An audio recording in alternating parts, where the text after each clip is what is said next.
Hello दोस्तों, स्वागत है आपका हमारे चैनल पर, जहां आज हम लेकर आए हैं एक ऐसी खबर जो न सिर्फ भारत को हिलाकर रख देगी बल्कि यूरोप के 27 देशों की नींद उड़ा देगी।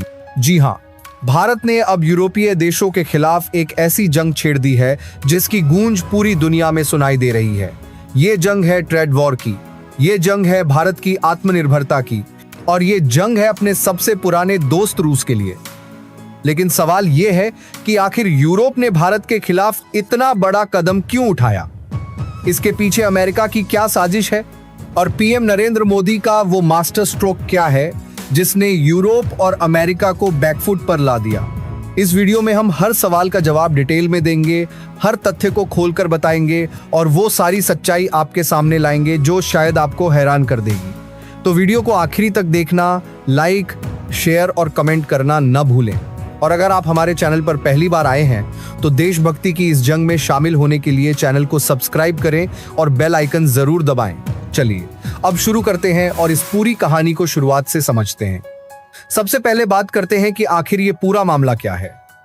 दरअसल यूरोपीय देशों ने भारत की दूसरी सबसे बड़ी oil refinery company Nayara Energy पर कड़े प्रतिबंध लगा दिए हैं। नायरा एनर्जी वो कंपनी है जो रूस से कच्चा तेल खरीदती है, उसे रिफाइन करती है और यूरोप को ही सप्लाई करती है। ये कंपनी भारत की ऊर्जा सुरक्षा का एक अहम हिस्सा है, क्योंकि ये न सिर्फ भारत की जरूरतों को पूरा करती है बल्कि यूरोप को भी रिफाइंड तेल का एक बड़ा हिस्सा सप्लाई करती है।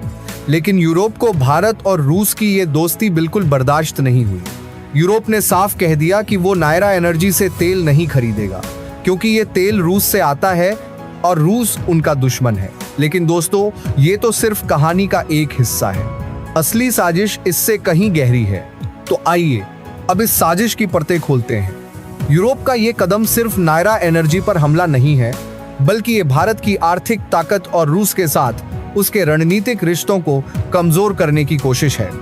लेकिन सवाल ये है कि यूरोप ने भारत को ही क्यों टारगेट किया?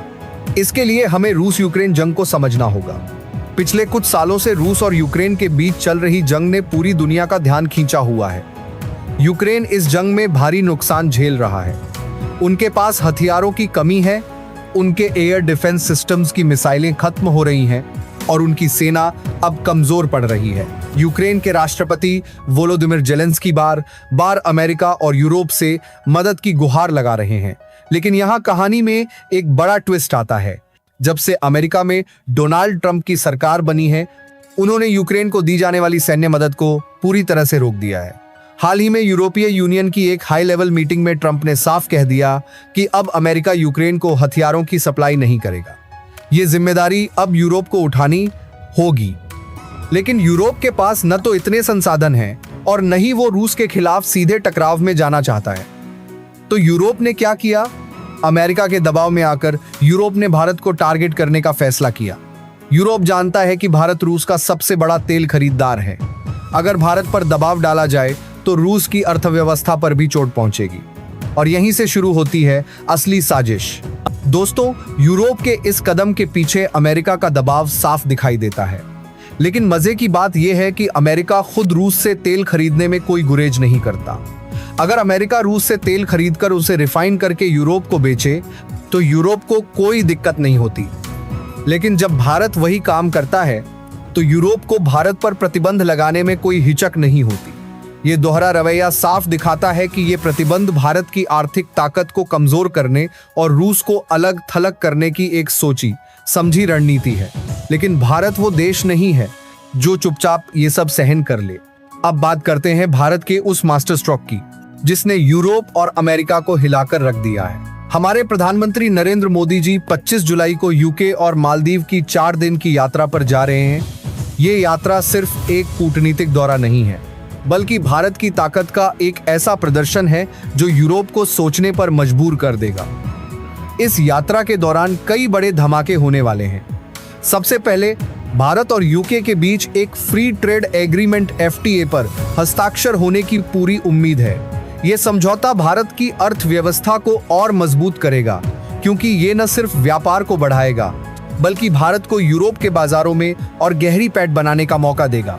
लेकिन दोस्तों, ये तो सिर्फ शुरुआत है। भारत ने हाल ही में अपने 5वीं पीढ़ी के fighter jet AMCA advanced medium combat aircraft के इंजन डेवलपमेंट के लिए एक और बड़ा कदम उठाया है।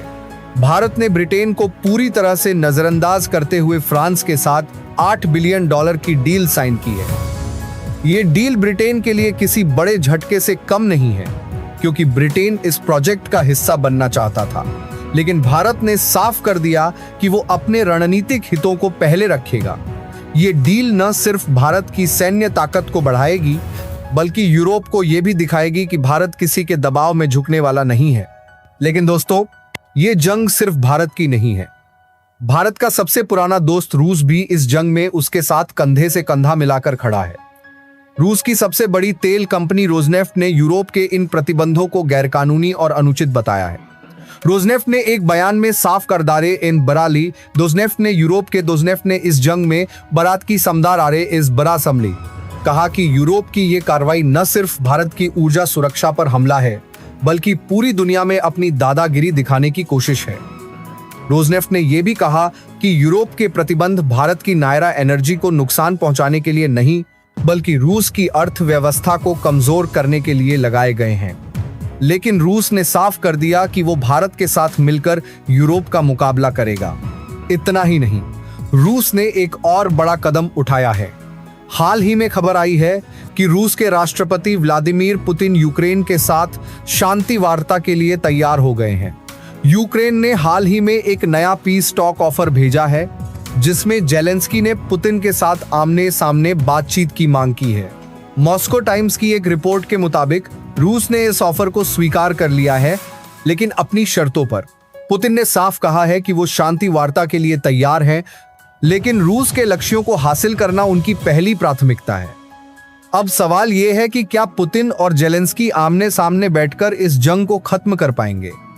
क्या रूस और यूक्रेन के बीच शांति हो पाएगी? ये सवाल अभी अनसुलझा है, लेकिन इतना तय है कि रूस भारत के साथ अपनी दोस्ती को किसी भी कीमत पर कमजोर नहीं होने देगा। अब बात करते हैं पीएम मोदी की उस यात्रा की, जो यूरोप के लिए किसी बुरे सपने से कम नहीं है। 25 जुलाई को पीएम मोदी यूके और मालदीव की 4 दिन की यात्रा पर जा रहे हैं। ये यात्रा सिर्फ कूटनीतिक नहीं है, बल्कि भारत की रणनीतिक ताकत का एक बड़ा प्रदर्शन है। इस यात्रा के दौरान पीएम मोदी यूके के नए प्रधानमंत्री कीर स्टारमर से मुलाकात करेंगे, जो सत्ता में आने के बाद उनकी पहली मुलाकात होगी। इसके अलावा मालदीव के साथ भी भारत कई बड़े समझौते साइन करने की तैयारी में है। मालदीव भारत का एक अहम रणनीतिक साझेदार है और इस यात्रा के दौरान दोनों देशों के बीच रक्षा और व्यापार से जुड़े कई समझौते हो सकते हैं। लेकिन दोस्तों, इस यात्रा का सबसे बड़ा धमाका है भारत और यूके के बीच होने वाला फ्री ट्रेड एग्रीमेंट। ये समझौता न सिर्फ भारत की अर्थव्यवस्था को और मजबूत करेगा, बल्कि यूरोप को ये भी दिखाएगा कि भारत उनके प्रतिबंधों से डरने वाला नहीं है। इस समझौते से भारत को यूरोप के बाजारों में और गहरी पैठ बनाने का मौका मिलेगा और यूरोप को ये समझ आएगा कि भारत के बिना उनकी अर्थव्यवस्था भी अधूरी है। दोस्तों, इस पूरी कहानी में एक बात साफ है कि भारत और रूस की दोस्ती अटूट है। रूस ने बार बार साबित किया है कि वो भारत के साथ हर मुश्किल में खड़ा है, चाहे वो रक्षा सौदों की बात हो, तेल व्यापार की या फिर कूटनीतिक समर्थन की। भारत भी रूस के साथ अपने रिश्तों को और मजबूत करने के लिए हर संभव कदम उठा रहा है। हाल ही में भारत और रूस के बीच कई बड़े रक्षा और ऊर्जा समझौते हुए हैं, जो दोनों देशों की साझेदारी को और गहरा करते हैं। तो दोस्तों, ये थी वो पूरी कहानी जो यूरोप और अमेरिका को बेचैन कर रही है। भारत का ये मास्टर स्ट्रोक न सिर्फ हमारी आर्थिक और सैन्य ताकत को दिखाता है, बल्कि ये भी साबित करता है कि भारत अपने दोस्तों के लिए किसी भी हद तक जा सकता है। पीएम मोदी की ये यूके और मालदीव यात्रा न सिर्फ भारत की कूटनीतिक जीत होगी, बल्कि यूरोप को ये भी दिखाएगी कि भारत अब वो पुराना भारत नहीं है जो दबाव में झुक जाता था। भारत ने साफ कर दिया है कि वो न सिर्फ अपनी ऊर्जा सुरक्षा को बनाए रखेगा, बल्कि अपने रणनीतिक हितों को भी हर कीमत पर सुरक्षित रखेगा। अब देखना यह है कि यूरोप और अमेरिका इस जंग में अगला कदम क्या उठाते हैं। क्या यूरोप अपने प्रतिबंधों को हटाएगा? क्या रूस और यूक्रेन के बीच शांति वार्ता सफल होगी? और सबसे बड़ा सवाल, क्या भारत इस ट्रेड वॉर में यूरोप को पूरी तरह से मात दे पाएगा? इन सारे सवालों के जवाब जानने के लिए हमारे चैनल के साथ बने रहें। वीडियो कैसी लगी कमेंट में जरूर बताएं। अपने दोस्तों के साथ शेयर करें, लाइक करें और चैनल को सब्सक्राइब करना न भूलें। आखिरी बार कह रहा हूं, बेल आइकन दबाना मत भूलना, क्योंकि ऐसी धमाकेदार खबरें हम आपके लिए रोज लेकर आते हैं। जय हिंद, जय भारत।